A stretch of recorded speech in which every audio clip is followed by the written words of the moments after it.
Hello everyone. स्वागत है आपका आपके अपने यूट्यूब चैनल स्टडी जीके में। दोस्तों आज दिनांक 3 नवंबर 2020 को हम रोज की तरह एक बार फिर लेकर हाजिर हैं करंट अफेयर से कुछ महत्वपूर्ण क्वेश्चंस। दोस्तों आज के जो भी क्वेश्चंस हैं वो सिलेक्टेड हैं और आपके आने वाले सभी एग्जाम्स के लिए बहुत ही इंपॉर्टेंट हैं। तो वीडियो को एंड तक को ध्यान से देखिएगा। इसमें आपको क्वेश्चन के साथ साथ उससे रिलेटेड जितने भी इंपॉर्टेंट फैक्ट होंगे वो सब बताए जाएंगे। दोस्तों आज के जो भी क्वेश्चंस होंगे उसका वन लाइनर मैं आपको वीडियो के एंड में दूंगा, जिससे आप आज के क्वेश्चन को आसानी से याद कर सकते हैं और आज के वीडियो की पीडीएफ फाइल आप वीडियो के डिस्क्रिप्शन लिंक से डाउनलोड कर सकते हैं। तो चलिए आज के वीडियो की शुरुआत करते हैं आज के पहले क्वेश्चन के साथ। आज का पहला क्वेश्चन है कि हाल ही में विश्व शाकाहारी दिवस कब मनाया गया है। तो दोस्तों आपको बता दें कि विश्व शाकाहारी दिवस प्रत्येक वर्ष 1 नवंबर को मनाया जाता है। तो इसमें जो आपका ऑप्शन है सी 1 नवंबर, ये बिल्कुल राइट है। दोस्तों विश्व शाकाहारी दिवस शाकाहारी लोगों के द्वारा मनाया जाने वाला एक वार्षिक त्यौहार है और इसे इंग्लिश में हम वर्ल्ड वेगन डे कहते हैं।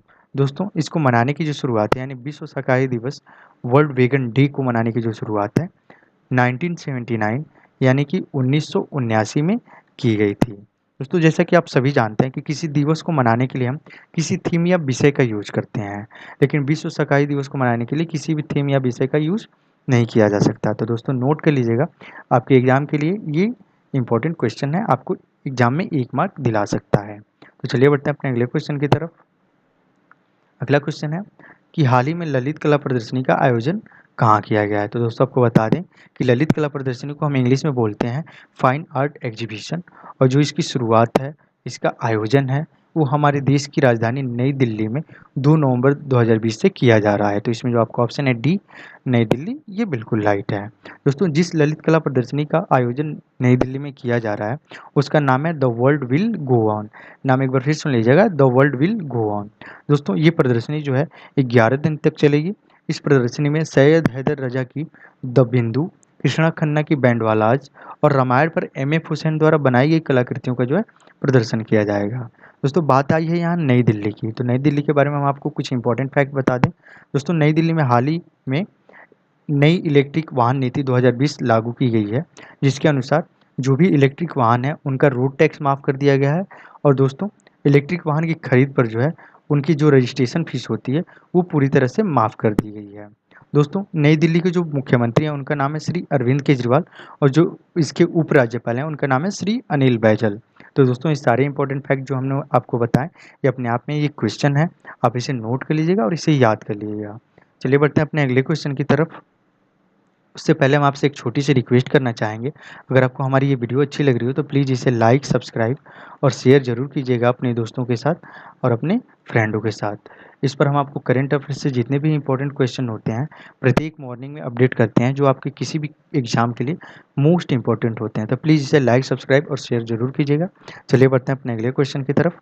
हमारा अगला क्वेश्चन है कि हाल ही में ओडीआई में सबसे ज़्यादा एम्पायरिंग करने का रिकॉर्ड किसने बनाया है। तो दोस्तों आपको बता दें कि अंपायर अलीम डार ने पाकिस्तान और जिम्बाब्वे के बीच दूसरे मैच के दौरान वनडे में सर्वाधिक मैचों में रिकॉर्ड एम्पायरिंग करने का जो रिकॉर्ड है वो बनाया है। तो इसमें जो आपका ऑप्शन है ए अलीम डार, ये बिल्कुल राइट है। दोस्तों अंपायर के रूप में इनका यह 210वां मैच था। याद रखिएगा एम्पायर के रूप में इनका जो है वनडे में, वनडे का जो फुल फॉर्म होता है वनडे इंटरनेशनल, दोस्तों उनका जो है 210वां मैच था। दोस्तों हम आपको अलीम डार को दिखा देते हैं। दोस्तों ये हैं अलीम डार, और दोस्तों इनके नाम जो है सर्वाधिक अंतर्राष्ट्रीय मैचों में एम्पायरिंग करने का भी रिकॉर्ड है, जो कि 387 मैचों का है। तो दोस्तों ये क्वेश्चन भी आपके एग्जाम के लिए इंपॉर्टेंट है, नोट कर लीजिएगा। चलिए बढ़ते हैं अपने अगले क्वेश्चन की तरफ। हमारा अगला क्वेश्चन है कि हाल ही में ग्लोबल फाइनेंस के द्वारा जारी the world safest bank report 2020 के अनुसार पहला स्थान किस बैंक को मिला है। तो दोस्तों आपको बता दें कि ग्लोबल फाइनेंस के द्वारा जारी the world safest bank report 2020 के अनुसार जिस बैंक को सेफेस्ट बैंक का पहला स्थान मिला है वो स्थान मिला है KFW बैंक को। तो इसमें जो आपका ऑप्शन है सी KFW, ये बिल्कुल राइट है। दोस्तों KFW का जो फुल फॉर्म होता है वो जर्मन में क्रेडिटन स्टाल्ट फॉर वाइडर ऑफ बाउ होता है, ये जर्मन में लिखा हुआ, और इसका इंग्लिश जो मीनिंग हुआ क्रेडिट इंस्टीट्यूट फॉर रिकंस्ट्रक्शन। दोस्तों यहाँ मैंने सारे जितने भी बैंक का नाम मेंशन किया है उनके सारे फुल फॉर्म मैंने यहाँ मेंशन कर दिए हैं, आपके एग्जाम में भी पूछे जा सकते हैं। दोस्तों इस रिपोर्ट के अनुसार जो है जो ग्लोबल फाइनेंस की जो रिपोर्ट जारी की गई है उसमें जो हमारा SBI है वो भारत का सबसे सुरक्षित बैंक माना गया है। तो दोस्तों सारे इंपॉर्टेंट फैक्ट नोट कर लीजिएगा। चलिए बढ़ते हैं अपने अगले क्वेश्चन की तरफ। हमारा अगला क्वेश्चन है कि हाल ही में किस राज्य ने शांतारंगा स्वामी को लाइफ टाइम अचीवमेंट अवार्ड देने का फैसला किया है? तो दोस्तों आपको बता दें कि पूर्व क्रिकेटर शांतारंगा स्वामी जो है भारत की पूर्व महिला क्रिकेटर हैं और उनको कर्नाटक सरकार ने जो है लाइफ टाइम अचीवमेंट अवार्ड देने का ऐलान किया है। तो इसमें जो आपका ऑप्शन है ए कर्नाटक, ये बिल्कुल राइट है। दोस्तों ये हैं आपकी शांतारंगा स्वामी, और दोस्तों ये जो है हमारे भारत की पहली महिला टेस्ट कप्तान है, और दोस्तों ये टेस्ट में सेंचुरी लगाने वाली भी पहली भारतीय महिला है, और इन्होंने क्रिकेट में, अंतर्राष्ट्रीय क्रिकेट में पहला छक्का भी इनके द्वारा लगाया गया था महिला टीम की तरफ से। दोस्तों इन्होंने 16 मैचों में, टेस्ट के 16 मैचों में 750 रन बनाए हैं, और ओडीआई में 19 मैचों में इन्होंने 287 रन बनाए हैं। इसके साथ ही इन्होंने टेस्ट में 21 विकेट लिए हैं, और इन्होंने ओडीआई में 12 विकेट लिए हैं। दोस्तों बात आई है यहाँ कर्नाटक की, तो कर्नाटक के बारे में आपको कुछ बातें बता दें। दोस्तों कर्नाटक की जो राजधानी है वो है बेंगलुरु, और दोस्तों जो इसके मुख्यमंत्री हैं उनका नाम है बी एस येदियुरप्पा, और जो इसके राज्यपाल हैं उनका नाम है वजुभाई वाला। तो दोस्तों सारे इंपॉर्टेंट फैक्ट नोट कर लीजिएगा। और दोस्तों शांतारंगा स्वामी के बारे में एक और बात बता दें, दोस्तों इन्हें अर्जुन पुरस्कार से भी नवाजा जा चुका है। तो दोस्तों चलिए बढ़ते हैं अपने अगले क्वेश्चन की तरफ। हमारा अगला क्वेश्चन है कि हाल ही में जारी की गई कोविड-19 पर आधारित किताब टिल वी विन किसके द्वारा लिखी गई है? दोस्तों टिल वी विन, इसका अंग्रेजी रूपांतरण यहाँ है कि टिल वी विन। इसका जो लेखक हैं उनके बारे में पूछा जा रहा है। तो दोस्तों आपको बता दें कि टिल वी विन को जो है एम्स के डॉक्टर रणदीप गुलेरिया ने अपने साथी दोस्तों डॉक्टर चंद्रकांत लहरिया और डॉक्टर गगनदीप कांग के साथ सहयोग में लिखा है। तो दोस्तों इसमें जो आपका ऑप्शन है सी डॉक्टर रणदीप गुलेरिया, ये बिल्कुल राइट है। दोस्तों जिनके साथ इन्होंने मिलकर लिखा उनका नाम मैंने आपको अभी बताया, वो हैं डॉक्टर चंद्रकांत लहरिया, और दूसरे डॉक्टर हैं इनके सहायक डॉक्टर डॉक्टर गगनदीप कांग। दोस्तों जिस टिल वी विन बुक को इन्होंने लिखा है उसका जो पब्लिकेशन है यानी इसकी जो छपाई है वो पेंगुइन रैंडम हाउस इंडिया के द्वारा की जाएगी। और इस बुक में जो है, जो ये बुक है, इसमें जो है महामारी के समय में भारत की लड़ाई और इसके प्रभाव के साथ साथ बचाव के बारे में भी उल्लेख किया गया है। तो दोस्तों नोट कर लीजिएगा। चलिए बढ़ते हैं अपने अगले क्वेश्चन की तरफ। हमारा अगला क्वेश्चन है कि हाल ही में न्यूजीलैंड में भारतीय मूल की पहली मंत्री कौन बने हैं? तो दोस्तों आपको बता दें कि प्रियंका राधाकृष्णन जो है भारतीय मूल की हैं। इन्हें जो है न्यूजीलैंड की कैबिनेट में, जो हाल ही में आम चुनाव हुआ है, वहाँ की कैबिनेट में जो है पहली भारतीय मूल की मंत्री बनने का मौका मिला है। तो इसमें जो आपका ऑप्शन है बी प्रियंका राधाकृष्णन, ये बिल्कुल राइट है। दोस्तों ये है प्रियंका राधाकृष्णन, और इन्हें जो है social youth welfare and the volunteer sector दिया गया है, और दोस्तों इसे हिंदी में कहते हैं सामाजिक विकास एवं युवा कल्याण विभाग। दोस्तों बात आई है यहाँ न्यूजीलैंड की, तो न्यूजीलैंड के बारे में आपको कुछ बातें बता दें। दोस्तों न्यूजीलैंड की जो प्रधानमंत्री बनी है हाल ही में, उनका नाम है जेसिंडा आर्डन, और दोस्तों न्यूजीलैंड की जो राजधानी है वो है वेलिंगटन, और न्यूजीलैंड की जो महारानी है उनका नाम है एलिजाबेथ द्वितीय, और दोस्तों न्यूजीलैंड की जो मुद्रा है वो है न्यूजीलैंडियाई डॉलर। दोस्तों हमने हमने कल ही आपको एक क्वेश्चन के बारे में डिस्कस किया था कि न्यूजीलैंड में जो है यूथनेशिया के बारे में हाल ही में मतदान हुआ था, वो भी आम चुनाव के दौरान हुआ था, और यूथनेशिया जो है एक इच्छा मृत्यु की मांग है जो कि न्यूजीलैंड में की जाती है। तो दोस्तों नोट कर लीजिएगा। चलिए बढ़ते हैं अपने अगले क्वेश्चन की तरफ। हमारा अगला क्वेश्चन है कि हाल ही में 9,000 रन पूरे करने वाले दक्षिण अफ्रीका के पहले बल्लेबाज कौन बने हैं? दोस्तों यहाँ बात हो रही है T20 की, यहाँ मिस्टेक हो गई है, यहाँ T20 की बात हो रही है। तो T20 में 9,000 रन पूरा करने वाले दक्षिण अफ्रीका के पहले बल्लेबाज कौन बने हैं? तो दोस्तों आपको बता दें कि T20 में 9,000 रन पूरा करने वाले दक्षिण अफ्रीका के जो बल्लेबाज बने हैं वो हैं AB डिविलियर्स। इनके चेहरे से और इनके नाम से तो आप परिचित होंगे अगर आप क्रिकेट खेलते हो तो। दोस्तों ये दक्षिण अफ्रीका की राष्ट्रीय टीम की तरफ से खेलते थे। इन्होंने संन्यास ले लिया है, और ये इस समय IPL में RCB यानी रॉयल चैलेंजर्स बेंगलुरु की तरफ से खेलते हैं। दोस्तों बात आई है यहाँ दक्षिण अफ्रीका की। दक्षिण अफ्रीका के बारे में आपको कुछ बातें बता दें। दक्षिण अफ्रीका की जो राजधानी है वो है केप टाउन, और इसकी एक और राजधानी है वो है प्रिटोरिया। दोस्तों यहाँ के जो राष्ट्रपति हैं उनका नाम है सिरिल रामाफोसा और जो यहाँ की मुद्रा है वो रेंड। दोस्तों इस क्वेश्चन का जो आंसर था वो था AB डिविलियर्स। याद रखिएगा यहाँ T20 की बात हो रही है। तो दोस्तों चलिए बढ़ते हैं अपने अगले क्वेश्चन की तरफ। हमारा अगला क्वेश्चन है कि the day of dead, most important question है आपके एग्जाम के लिए। द डे ऑफ डेट त्यौहार किस देश में मनाया जाता है? तो दोस्तों आपको बता दें कि द डे ऑफ डेट त्यौहार जो है मैक्सिको में मनाया जाने वाला एक प्रमुख त्यौहार है। तो इसमें जो आपका ऑप्शन है डी मैक्सिको, ये बिल्कुल राइट है। दोस्तों इस त्यौहार के दिन फैमिली मेंबर और फ्रेंड एक साथ इकट्ठे होकर जो है अपने मरे हुए रिलेटिव की आत्मा की शांति के लिए जो है प्रार्थना करते हैं।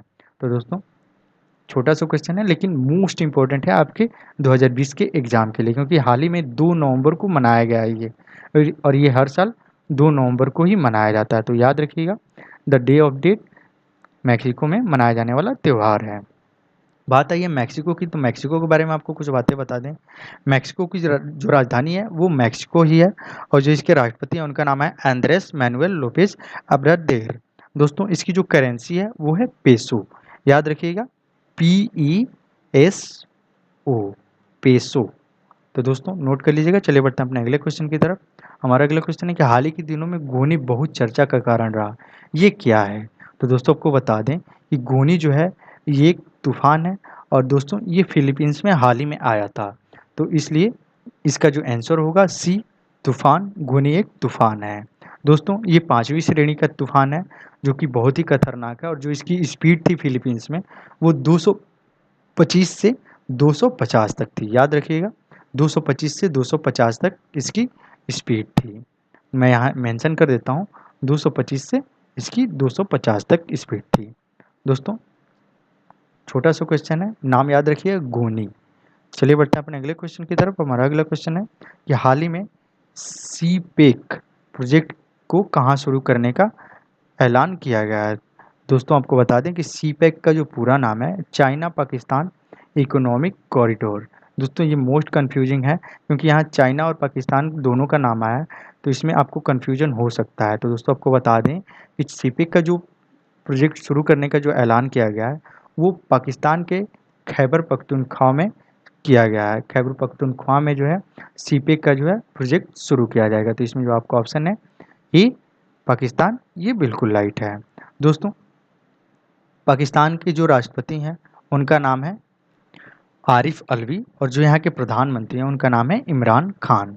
दोस्तों ये जो प्रोजेक्ट शुरू किया गया है सीपेक, ये प्रोजेक्ट जो है शैक्षिक और व्यावसायिक कारणों से वहाँ शुरू किया गया है और इसको शैक्षिक और व्यावसायिक मामलों में बढ़ावा देने के लिए शुरू किया गया है। तो दोस्तों छोटा सा क्वेश्चन है आपके एग्जाम के लिए, मोस्ट इंपॉर्टेंट है। चलिए बढ़ते हैं अपने अगले क्वेश्चन की तरफ। हमारा अगला क्वेश्चन है कि हाल ही में दृढ़ चावल वितरण योजना, ये भी इम्पोर्टेंट क्वेश्चन है आपके एग्जाम के लिए, नोट कर लीजिएगा कि दृढ़ चावल वितरण योजना की कहाँ शुरू की गई है? तो दोस्तों आपको बता दें कि जो दृढ़ चावल वितरण योजना है उसका अंग्रेजी नाम है फोर्टिफाइड राइस डिस्ट्रीब्यूशन स्कीम। और दोस्तों जो इसकी शुरुआत है वो छत्तीसगढ़ के स्थापना दिवस 1 नवंबर को प्रदेश के मुख्यमंत्री श्री भूपेश बघेल के द्वारा किया गया है। तो इसमें जो आपका ऑप्शन है डी छत्तीसगढ़, ये बिल्कुल राइट है। दोस्तों इस योजना का जो उद्देश्य है वो राज्य में कुपोषण को नियंत्रित करना है। दोस्तों फोर्टिफाइड जो चावल होता है, जो फोर्टिफाइड यहाँ मैंने बात की दृढ़ चावल, ये आयरन और विटामिन सी से युक्त होता है जो हमारे शरीर में पौष्टिक तत्वों की जो है पूर्ति करता है। दोस्तों इस योजना की जो शुरुआत है छत्तीसगढ़ में शुरू की गई है और छत्तीसगढ़ के किस जिले में शुरू की गई है? वो है कोंडा गाँव। नाम याद रखिएगा कोंडा गाँव। दोस्तों छत्तीसगढ़ की बात हो रही है तो छत्तीसगढ़ के बारे में आपको कुछ बातें इंपॉर्टेंट हैं जो आपके एग्जाम के लिए, वो बता देता हूँ मैं। दोस्तों छत्तीसगढ़ की जो राजधानी है वो है रायपुर और जो इसके मुख्यमंत्री हैं जैसा कि अभी मैंने बताया जिन्होंने इस योजना की शुरुआत की है वो है श्री भूपेश बघेल और जो यहाँ की राज्यपाल हैं उनका नाम है अनुसुईया उइके। छत्तीसगढ़ में कुछ योजनाएं शुरू की गई हैं जिसमें पहला है राजीव गांधी किसान न्याय योजना, दूसरा है मुख्यमंत्री मितान योजना, सेवाओं को घर घर पहुंचाने के लिए ये शुरू की गई है, और पढ़ाई तुहर दुआर पोर्टल ये छत्तीसगढ़ में शुरू किया गया। ये कोरोना काल के दौरान बच्चों की पढ़ाई के लिए इस पोर्टल की शुरुआत की गई थी, डिजिटली पढ़ाई के लिए। तो नोट कर लीजिएगा। चलिए बढ़ते हैं अपने अगले क्वेश्चन की तरफ। हमारा अगला क्वेश्चन है कि हाल ही में न्यूजीलैंड के पहले समलैंगिक उप प्रधानमंत्री कौन बने हैं। दोस्तों समलैंगिक यानी गे जो भी होता है उनके बारे में जो है यहाँ बात की गई है, और ये न्यूजीलैंड के पहले प्रधानमंत्री होंगे जो कि समलैंगिक होंगे, इसलिए ये क्वेश्चन जो है मोस्ट इंपॉर्टेंट हो जाता है। तो दोस्तों आपको बता दें कि न्यूजीलैंड के ग्रांट रॉबर्टसन जो कि ये हैं, ये जो हैं न्यूजीलैंड के पहले समलैंगिक उप प्रधानमंत्री बने हैं। तो दोस्तों इसमें जो आपका ऑप्शन है ग्रांट रॉबर्टसन, ये बिल्कुल राइट है, सी आपका ऑप्शन राइट है। दोस्तों यहाँ मैंने न्यूजीलैंड की बात की, तो न्यूजीलैंड के बारे में मैंने आपको पिछले क्वेश्चन में बताया, आप वहाँ से उसके सारे फैक्ट फिर से दोबारा पढ़ सकते हैं। आप अगर नहीं जान रहे हैं, नहीं आपने देखा है, तो आप वीडियो को रिवाइंड कर लीजिए, वहाँ से आपको सारे फैक्ट मिल जाएंगे। दोस्तों चलिए बढ़ते हैं हम कल के क्वेश्चन के आंसर की तरफ। दोस्तों कल मैंने आपसे पूछा था कि हाल ही में तजाकिस्तान के राष्ट्रपति कौन बने हैं। दोस्तों बहुत लोगों ने इसका जो आंसर दिया था वो था सादिर जाफरोव।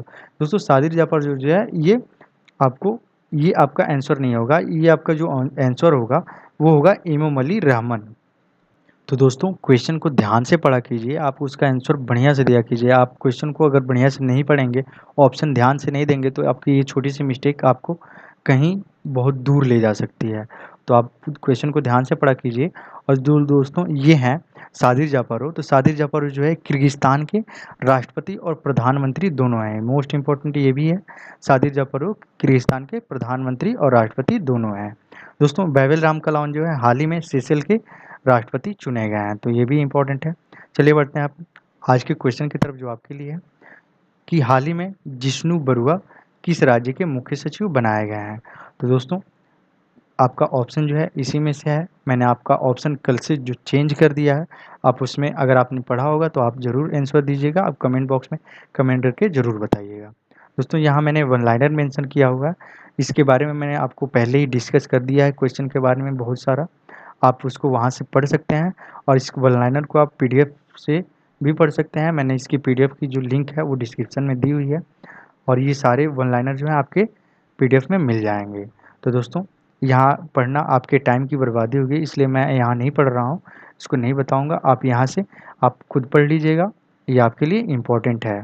और यहाँ सारे मैंने वन लाइनर दिए हुए हैं जो आपके एग्ज़ाम के लिए पूछे जाते हैं, और ये वन लाइनर जो हैं आप ही के लिए दिए गए हैं, और इन सारे क्वेश्चन को मैंने पीछे एलेबोरेट कर दिया है, एक्सप्लेन कर दिया है। तो दोस्तों ये सारे वन लाइनर पढ़ लीजिएगा, और अगर आप इसको नहीं पढ़ पाते हैं तो आप इसको कहीं नोट कर लीजिएगा, आप वीडियो को कहीं चालू करके पढ़ लीजिएगा। इसी के साथ आज की वीडियो हमारी यहीं समाप्त होती है। तो पढ़ते रहिए, याद करते रहिए और आगे बढ़ते रहिए। और आप अगर आपको हमारी ये वीडियो अच्छी लगी हो तो प्लीज़ इसे लाइक, सब्सक्राइब और शेयर ज़रूर कीजिएगा। धन्यवाद।